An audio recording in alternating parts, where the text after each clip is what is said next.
So this video is going to go over the upcoming Unit 4 exam. We're going to start by reviewing nomenclature, the electromagnetic spectrum, electrons, and then acids and bases. We're going to start with acids and bases, so go ahead and look up here. Well, not you guys. Go ahead and look up here. So we have magnesium hydroxide. So what is magnesium hydroxide? So hydroxide is going to be OH, magnesium is going to be M. And then we need to plug in our charges. So the charge on hydroxide is going to be -1. Magnesium has a charge of +2. So how many hydroxides do we need per magnesium? It's going to be 2 hydroxides per magnesium. We need to put the hydroxide in parentheses, and then that's going to be our answer right there.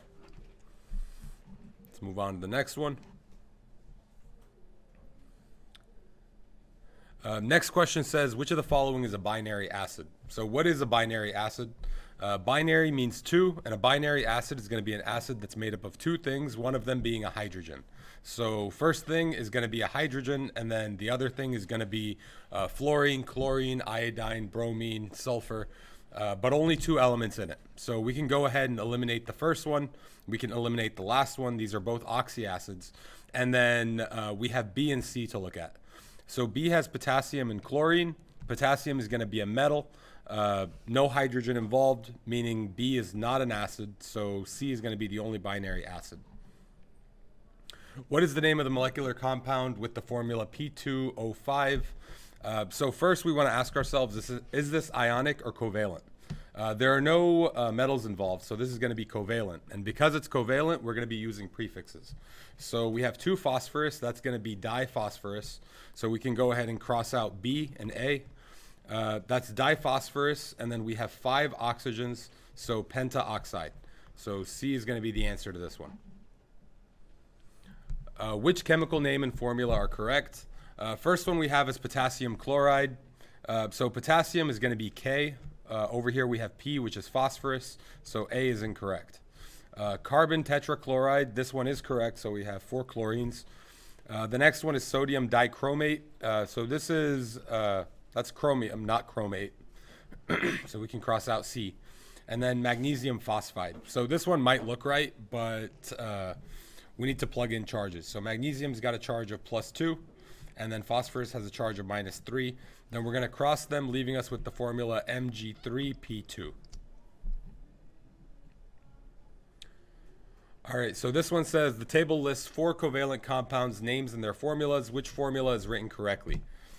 So we need to look at each one of these. So this one's going to be diphosphorus hexaoxide. So this one is incorrect. Carbon tetrachloride, this is not chloride. Dinitrogen monoxide, so this would be correct if it didn't have the parentheses and the 2. Actually, no, this wouldn't be correct. Lastly, we have sulfur trioxide, which is correct. Sulfur trioxide is also called sulfite, but it is written correctly. All right, this question, you remember it from the quiz. Which active ingredient... All right, so the active ingredient in antacid medication is magnesium hydroxide, and the acid produced in the stomach is HCl. What is the name of the acid produced in the stomach? So HCl is a binary acid. Binary acids, they all start with hydro. So we can go ahead and cross out A, B, and C. That's going to be D. What is the formula for carbonic acid? So this is where we're going to need to bring up the ATE to IC. So carbonic tells us that this polyatomic ion is going to end in ATE. So we're going to find the polyatomic ion that ends in ATE. That's going to be chlorate, which is ClO3 minus. ClO3 minus. And to make it an acid, we need to add a hydrogen, only 1 hydrogen. And hold on, I'm looking at chlorate. I need to be looking at carbonate. So carbonate is CO3, so that's my bad. Ignore that one. And CO3 has a charge of -2, so how many hydrogens do we need to balance that? We're going to need 2 hydrogens here, and that gives us A. What is the formula for chlorous acid? So again, we're going to use the ATE to IC here. So this does not end in IC, which means it does not end in ATE. So we're going to be looking for chlorite. The formula for chlorite is going to be ClO2 minus, and then we're going to have to balance that with a single hydrogen.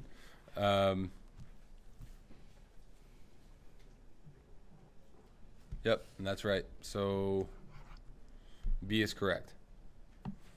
The correct name of the acid with the formula H2SO3 is what? So this is not a binary acid, so we can cross out anything that starts with hydro. And we need to find SO3.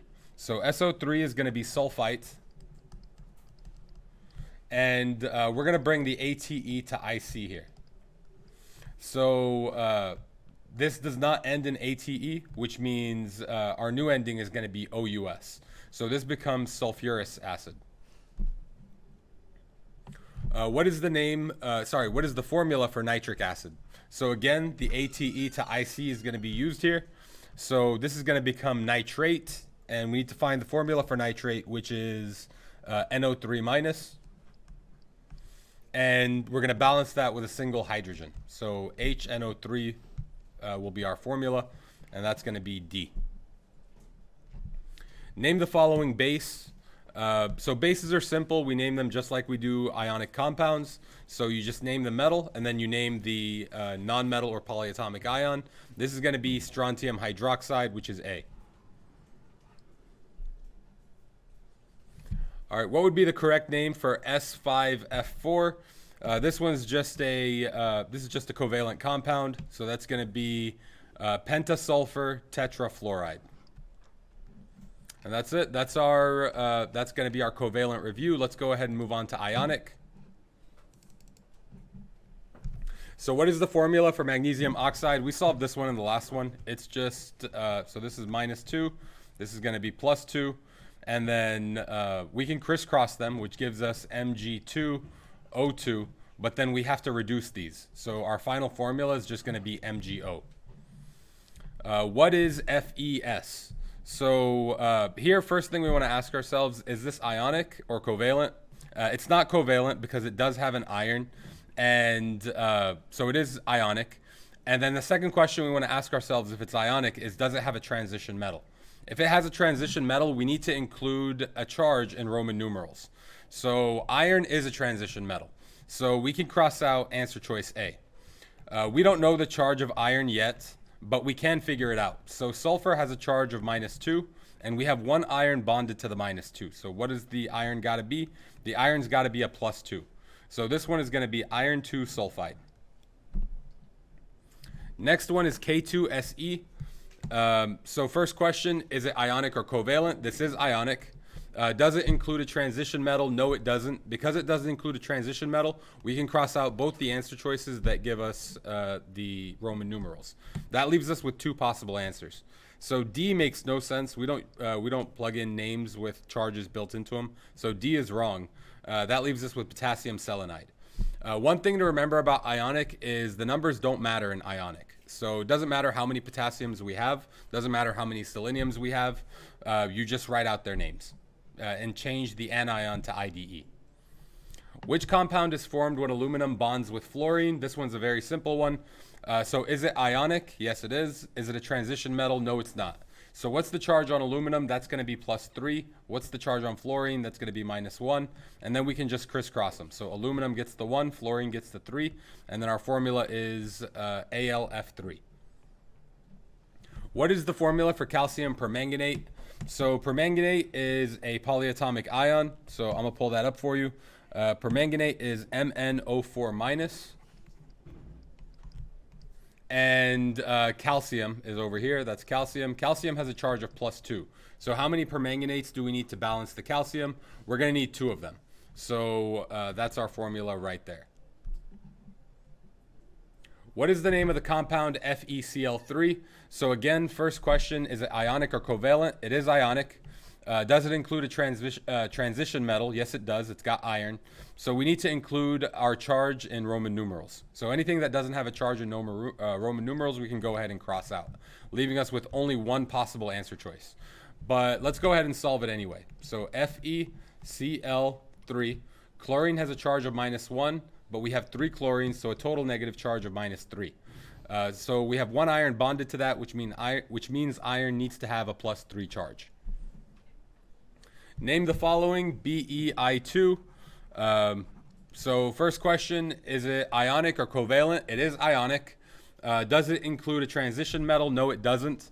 Beryllium is a group 2 metal, so we can cross out answer choice A and D, leaving us with two possible choices. So is it beryllium iodide or is it beryllium iodine? So iodine is before it's bonded. So if it's not bonded to anything, we call it iodine. But when it's bonded to anything, we change the ending to IDE. So B is the correct answer for this one. When lithium and oxygen bond, the formula is what? So lithium has a charge of +1. Oxygen has a charge of -2. So we're just going to cross them. So you're going to get 2 lithium for every 1 oxygen. So that's going to be Li2O. Name the following FePO4. So first thing we're going to do is we're going to look at our polyatomic ion, which is PO4. That's going to be phosphate. So phosphate has a charge of -3, which means our 1 iron has to have a charge of +3. So our formula is going to be iron 3 phosphate. So we could cross out our 2 phosphites, and then there's our answer right there. What is the correct formula for magnesium sulfide? So sulfide, that's just sulfur that's bonded to something. So what is the correct formula for magnesium sulfide? Sulfide is just sulfur, so we can cross out the sulfate and the sulfite. It's the QR code. And then we just need to plug in our charges. So sulfur has a charge of -2, magnesium has a charge of +2, and then we can crisscross them, which gives us 2 and 2, but then we still need to reduce. So our final answer is going to be D. What is the correct formula for ammonium sulfate? So ammonium and then sulfate. Sulfate is going to have a charge, sulfate is going to be SO4 with a charge of -2. Ammonium is going to be NH4 with a charge of +1. So how many ammoniums do we need per sulfate? It's going to be 2. So that's going to be our answer right there. Next one is going to be the chemical formula for magnesium hydroxide, which is a question that just keeps coming up. So hydroxide is going to be OH with a charge of -1. Magnesium is going to be Mg with a charge of +2. And then we're going to need 2 hydroxides to balance the magnesium. So A is the correct answer for this one. All right, next up we have electrons, Lewis structures, and electromagnetic spectrum. What is the Lewis structure for the element with the electron configuration? 1s2, 2s2, 2p3. So first thing we want to do for this is we need to figure out what this electron configuration is for. There's many ways to do it. What we're going to do is we're going to just count up our electrons. So there's 2 right there, +2, +3. So we have a total of 7 electrons. Which element has 7 electrons? That's going to be nitrogen. Nitrogen is in group 15. Group 15 elements have 5 valence electrons, and that's going to look like this. So 1, 2, 3, 4, and then 5. So our correct answer for this one is going to be E. Next one says, what is the Lewis structure for the element with the electron configuration? This one right here. So there's 2 ways of figuring out what this is. We can just look at the 3p4. 3p4 tells us that it's sulfur, or we could just count up our electrons. So 2 + 2 + 6, this is 10 right here. And then 2 + 4 is 6, so 16 total. 16 electrons, that's going to be sulfur. And sulfur is in group 16, which means it's got 6 valence electrons. So this is what you want to see. And that's going to be answer choice F. All right, number 3 says, which is the correct Lewis structure for fluorine? This one is too easy. You're not going to see anything like this on the test. The ones that you're going to get are more likely going to be electron configurations, or they're going to give you a formula, and you're going to have to, I'm going to give you a name, you convert to formula, and then, so more complex than this one. What is the correct Lewis structure for fluorine? Fluorine is group 17, which means it needs 7 valence electrons, so C is the correct answer for this one. What type of electromagnetic waves have the greatest energy? So these are going to be the ones with the shortest wavelength or the highest frequency, which are gamma rays. Which represents the ground state electron configuration for manganese? So manganese is going to be 25 electrons. We need to find the one that's got 25 electrons. So let's count these up. So there's 10, there's 10. So this one has 25. There's 10. There's 10. This one also has 25. There's 10. And then here we got 8. So this one also has 25. And then this one also has 25. So they all got 25 electrons. That method will not get you the right answer in this question. So we got to find the problems in the configurations. So let's start from the bottom. What's wrong with this one? So this one right here, they skip out on the 4s. So there's no 4s in this one. That's why this one is wrong. This one puts 7 electrons in the 4s. So that's why this one is wrong. And then B, it starts with 4D. And the D block starts with 3D. So that's why B is incorrect and A is the correct answer for this one. What is the electron configuration for an oxygen atom? So oxygen atom, we just need to write out the configuration. It's going to be 1s2. Actually, no. Let's just look at our answers. So let's count up our electrons. This one has 8. This one has 8. This one has 6. And this one has 8. Oxygen should have 8 electrons, so we can go ahead and cross out C. That one is definitely incorrect. And oxygen is in the P block. So all of them are in the P block, so we can't eliminate anything that way. But answer choice A starts with 1P. We know that the P block starts at 2P, so we can cross out A. That leaves us with 2 possible choices. So B skips the 2S, and that's why B is wrong, and D is the correct answer. Which Lewis dot structure is correct? So here we have lithium. Lithium is in group 1, which means it needs 1 valence electron, so A is incorrect. And then we have phosphorus. So phosphorus is group 15. It needs 5 valence electrons, so it should look like this.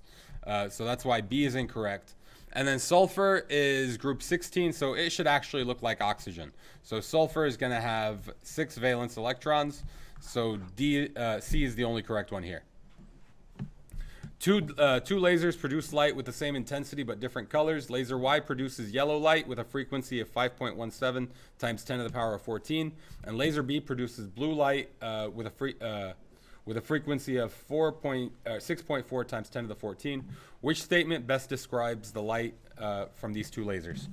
All right, so because they're both 10 to the power of 14, we can eliminate that section, and we can just look at the numbers. So we have Y, which is 5.17, and then we have B, which is 6.40.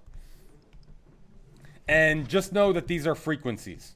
So the higher the frequency, the shorter the wavelength. So this one is the shorter wavelength, this one is the longer wavelength. And what we know about wavelength is the shorter the wavelength, the more dangerous, or the higher the energy. So let's look at our answer choices. Photon from laser B have greater energy, so that is true. Photons from laser Y have greater energy, that's not true. So this is the longer wavelength, so it's not more powerful. Laser B produces more photons, that's not true. It tells us here that they're the same intensity. And then we can cross out C and D. According to the particle theory of light, radiation from which part of the electromagnetic spectrum is made of photons with the highest energy? So highest energy is going to be here, gamma rays. So gamma rays.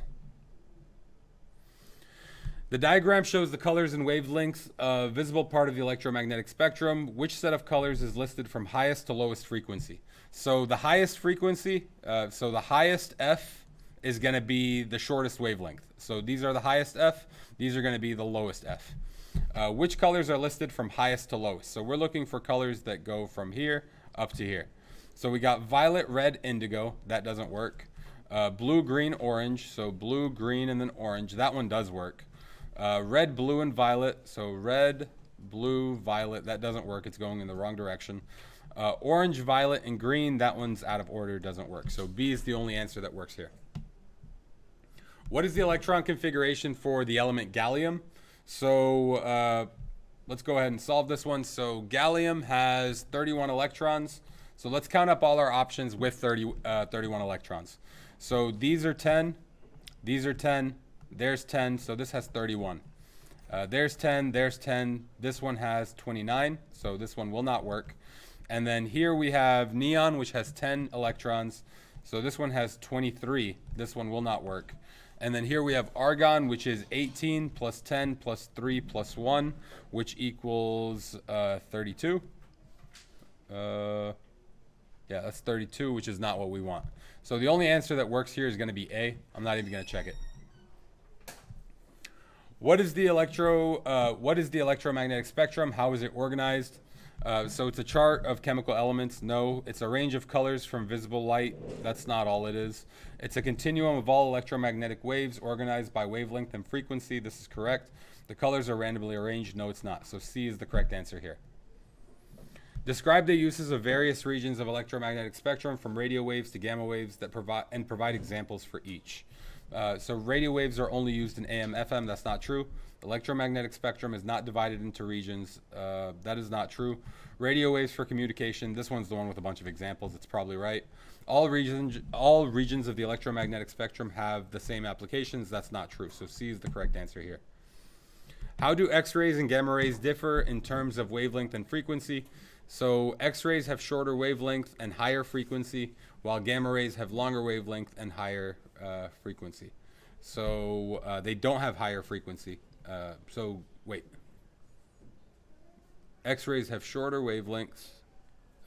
That's not true. So they don't have shorter wavelengths. X-rays have shorter wavelength and higher frequency, while gamma have longer wavelength. That's not true. X-rays have longer wavelength, lower frequency. That's true. While gamma rays have shorter wavelength, higher frequency. That's the true statement. X-rays, I'm just going to ignore that because C is correct. Describe the relationship between wavelength and frequency of the electromagnetic waves. Provide an example of a wave with a short wavelength and a high frequency, and another for a long wave. So short waves have high frequencies, long waves have low frequencies. For example, X-rays have short wavelength, high frequencies, while radio waves. All right, so I just stumbled upon the right answer. We're just going to circle that one and move on. How does an atom's behavior change when its electrons are in an excited state compared to their ground state? So an excited atom is less likely to bond with other atoms. That's not true. An excited atom is more stable and non-reactive. That's not true. An excited atom has electrons at higher energy levels, which are more willing to participate in chemical reactions. That one is true. An excited atom becomes a different element. We know that's not true. All right, an excited electron configuration for oxygen may be what?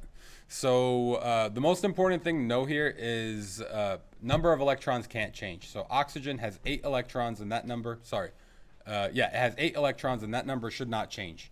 So for A, we have 2, 2, and 6. That's not true. That's 10 electrons. Over here, we have 8 electrons, so this one's a possibility. Here we have 10 electrons. That's not going to work. And then here we have 7 electrons. That's not going to work. So this is the only one that works. And what you want to see is the complete configuration, and then you have 1 electron that jumps to a higher energy level. That's all you're looking for with an excited electron configuration. Make sure that your number of electrons is the same, though. This cannot change. Which of the orbital diagrams represents the ground state electron configuration for an oxygen atom, O+? So this question was very missed on my test because a lot of people didn't notice the plus sign next to the oxygen.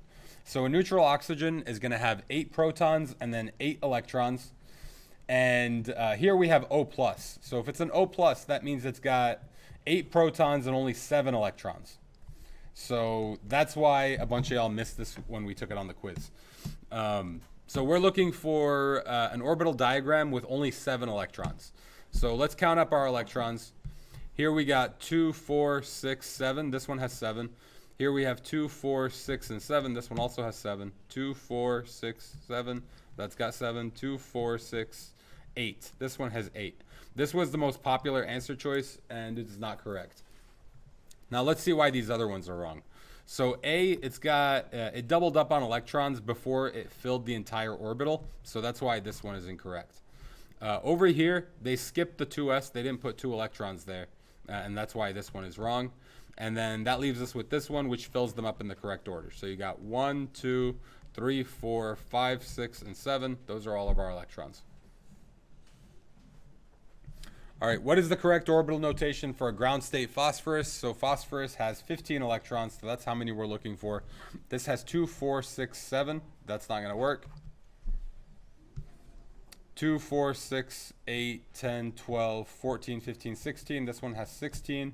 And we're looking for ground state, which is 15. C is 2, 4, 6, 8, 10, 12, 14, 16. This one has 16. 2, 4, 6, 8, 10, 12, 14, 15. So this one's got 15, which is what we're looking for. So D is the correct answer. All right, so that's our electrons review. And then all we have left is going to be our molar mass and molar conversions. So let's go through that real quick.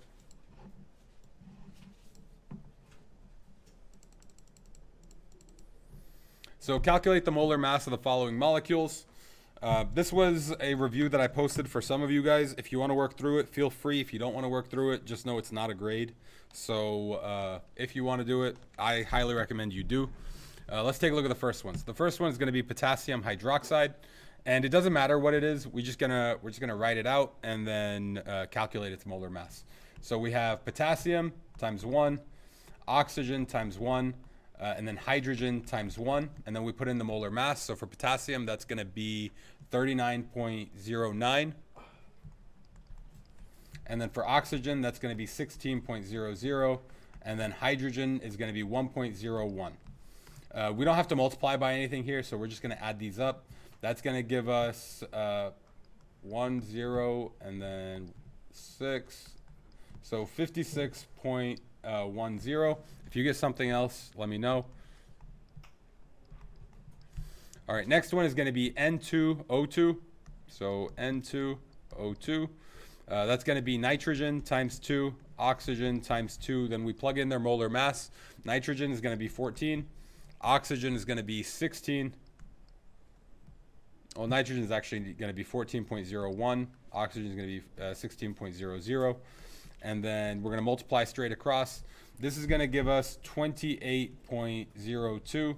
And then this is going to give us 32. And we just add these together, which gives us 60.02. So 60.02. And don't forget the unit. This is going to be grams per mole. And that's going to be grams per mole. Let's do this last one. That one's kind of important because it's got parentheses, and I want you to know how to work with parentheses. So we have SR, and then we have P, and then we got O. So strontium, we got 3. Phosphorus, we have 2. So this 2 multiplies by everything inside the parentheses. So phosphorus, we have 2. And then oxygen, we have 4 inside the parentheses times 2. So we have a total of 8 oxygens. Then we plug in their molar mass. So for strontium, that's going to be 87.62. Phosphorus is going to be 30.97. And then oxygen is going to be 16.00. Then we multiply straight across. I'm going to use my calculator.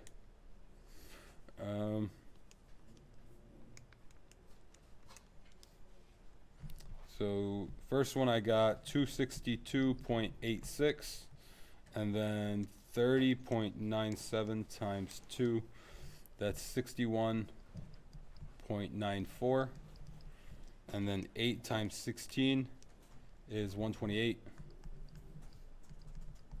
and then I'm just going to add them in my calculator.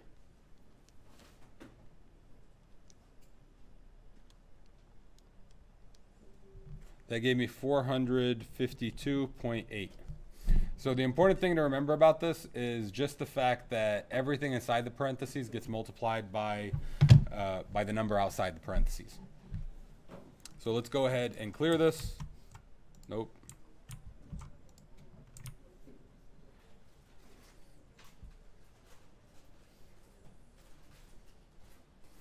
All right, so convert each of the following from grams to moles. So they're giving us grams. They want us to go to moles. So I'm going to show you the diagram real quick. So the boxes, y'all remember these. So moles go here, grams go here, and then particles go here. So to go from moles to grams, our number is going to get larger. So we're going to have to multiply by molar mass. And to go from grams to moles, we're going to have to divide by molar mass. And all we're doing in this one is grams to moles. So let's go ahead and solve that real quick. So they're starting us off with grams and they want moles. So we're going to have to divide by our molar mass. So first step is going to be to calculate the molar mass. So C2H6 So we have carbon times 2. Carbon has a molar mass of 12.01. So C times 2 times 12.01. And then hydrogen times 6 times 1.01. That gives us 6.06. And then 12 times 2, that gives us 24.02. Then we just add these together. So 0.08 and then 30.08. That's going to be the molar mass of dicarbon hexahydride. So we have 15 grams, which is just about half. The correct answer to this is probably going to be 0.5 or somewhere around there. But to solve it, we're just going to do 15 divided by 30, which gives us 0.5. Or let's do 15 divided by 30.08, which gives us 0.4986, which would round to 0.5 as well. So 0.50, and our new unit is going to be moles. Let's do number 8. So number 8 is going to be calcium carbonate. So we have calcium, we have carbon, and we have oxygen. So calcium times 1, carbon times 1, oxygen times 3. Molar mass of carbon is going to be 40.08. Carbon is going to be 12.01. And then oxygen is going to be 16.00. We're going to multiply straight across and then add them together.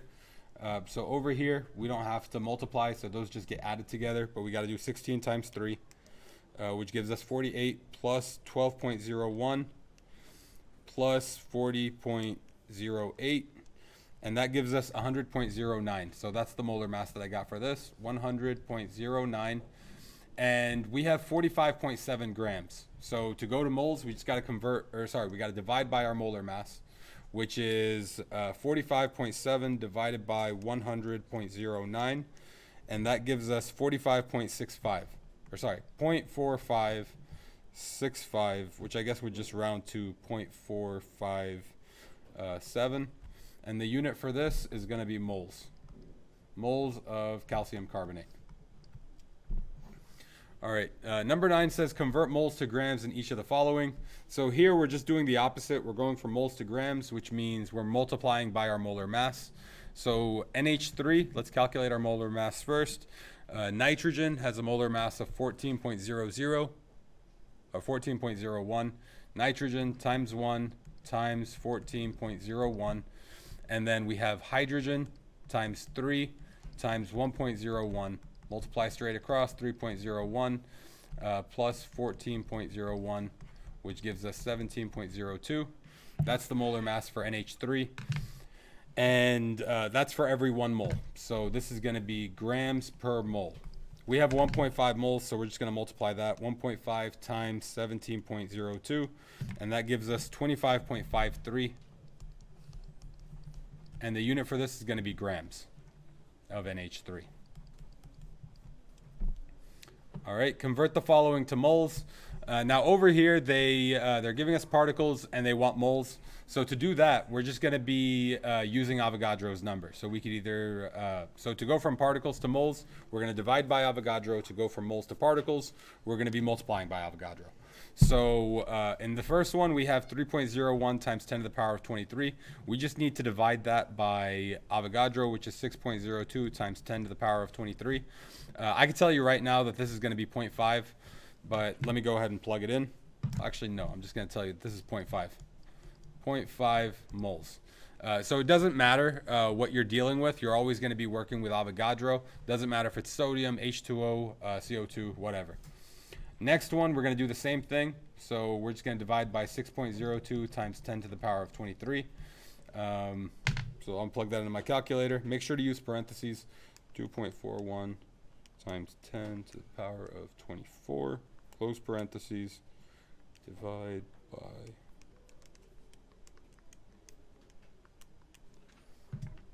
I got 4.00. So there are 4 moles of CO2 and that number of particles.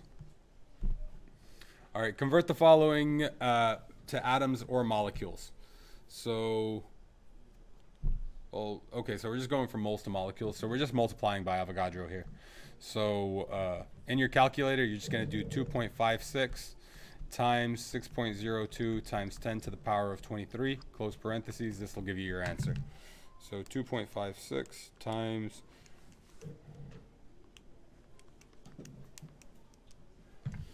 For this one, I got 1.54 times 10 to the power of 24. Remember the capital E, that's times 10 to the power of. And then the next one, same thing, so 0.75 times